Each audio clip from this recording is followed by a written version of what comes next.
Now, one of the things we mentioned early on when we looked at chapter 1 was bacterial growth, and basically division is very simple. It's just by binary fission. So if you look at the slide, you can see one bacteria, and we don't go through all the stages of mitosis and meiosis. We have one bacteria that starts to divide and make two bacteria. Those two bacteria can divide by binary fission and make two more.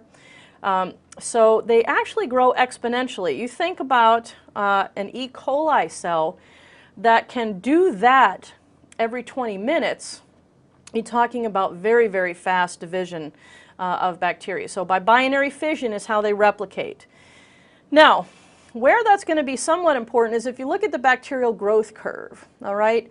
And I'm not saying you're going to get a ton of questions from the bacterial growth curve, but I'll give you an example of something they might ask you about the growth curve. Okay, if you look at the growth curve, you'll see the number of cells versus time, okay? And the very first stage of the bacterial growth curve is something called the lag stage. What's going on in lag?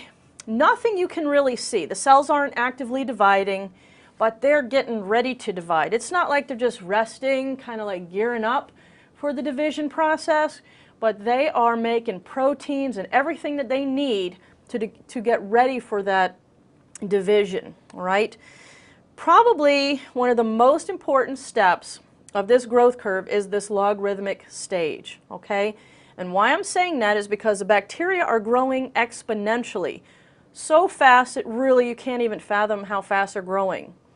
And if someone were to ask, you've got a patient that has a particular bacterial infection, at what stage in the growth of the bacteria are the bacteria most responsive to antibiotics and chemotherapy? It's the logarithmic stage where they're actively dividing, okay? So that's how you can give the bacterial growth curve a little bit of clinical relevance. But other than that, you know, you're not really going to have to focus much on the curve. Once you hit stationary phase, about the same number of cells that are dividing are dying, so you really kind of level off there, and then most of the cells start to die and you hit the death phase. Okay, so that's really all there is to the growth curve. I wouldn't spend a whole lot of time on that.